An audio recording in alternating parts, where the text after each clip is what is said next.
the mistake we made this year was really just getting on every channel we possibly could, Michael's, Walmart, Amazon, all these channels. And then what happens is it's really hard logistically to keep track of all that. When you have a price change, now you've got 8 different channels to go change your pricing. Yeah. When something goes out of stock, something might be forgotten to be taken down off of that channel. And it becomes super overwhelming and super challenging to manage those, even with the team that we have. I can only imagine a small business and 1 to 2 people managing all those channels. Correct. So my recommendation is just to really narrow it down and solidify those main channels that you want to build your foundation and then grow from there. Don't get too wild with just getting on every platform at once. Yeah, I think that's sound advice. And I think another big thing that I realized, I think that the inventory thing is so right. We had so many challenges with that where we just forgot, right? We're like, oh my gosh, I mean, this marketplace. And I think one more thing I want to add to that, what you just said, is it's not that you added 8 products. It's that you added 8 products with 10 variants. And now it's 80 listings or 80 things you have to change.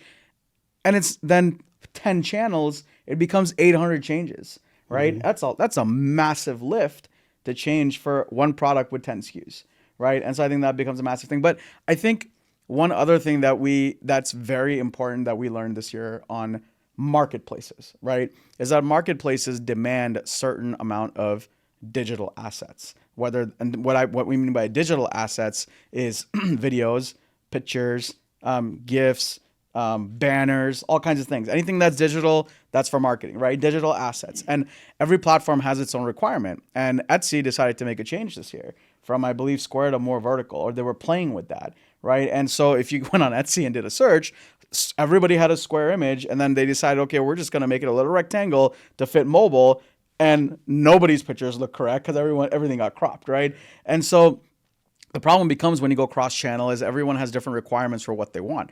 Everyone doesn't want the same thing as far as marketplaces go. And that's a massive uplift because now you have to take, this is all math. If it's one listing with 10 images, and if 10 channels have different requirements, that's taking 10 images and making 10 variations. And now all of a sudden you have 1,000 pictures, right? Just for like one product.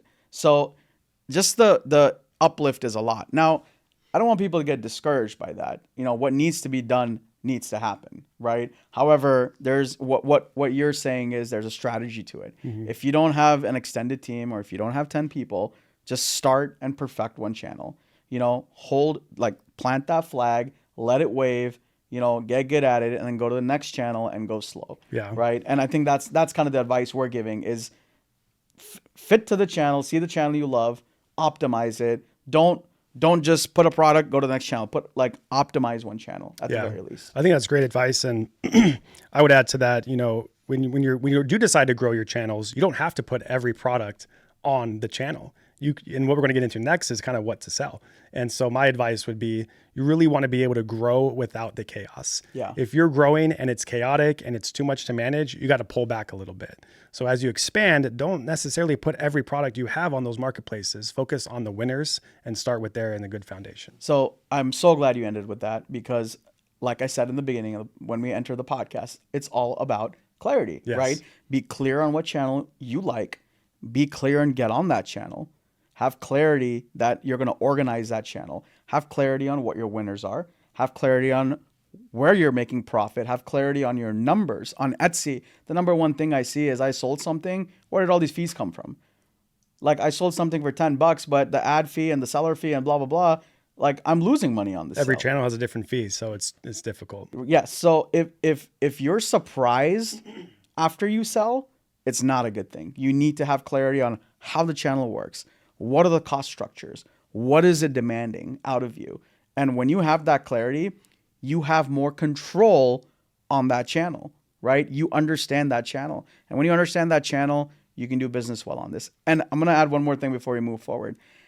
I always like to say that when we're on this podcast that we're not BSing, right? We're just not talking fluff. This is not ChatGPT. We come from experience. Right. So when we started on Etsy, and this was years ago, it was not uncommon that we used to get 100, 200, 500, 800, or even 1,000 orders a day. We used to pull those numbers. And you might be wondering, is he going to say the dollar amount? Yes, I'm okay to say it. And when we were doing those numbers initially on Etsy, it was not uncommon for that to be our daily averages. And just so you guys know, that we used to average anywhere from $15,000 to $25,000 a day. Etsy used to do that, right? But it does not anymore. What happened? Things have changed. The algorithm has changed. The CEO has changed. Etsy's vision for itself has changed. 10, 12 years ago, it used to all be about the small maker. Used to be a small. Now you have POD.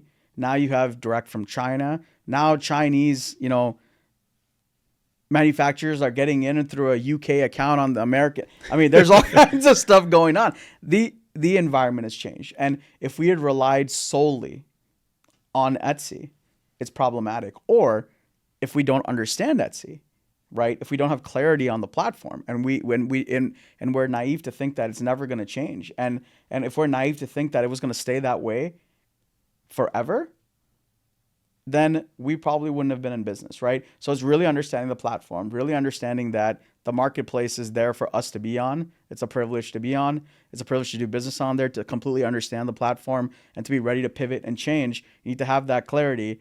And once we mastered Etsy, we did move on to different platforms, and now we have diversity. So if things go up and down everywhere, but we're making sure that, on average, we're going up as a whole, right?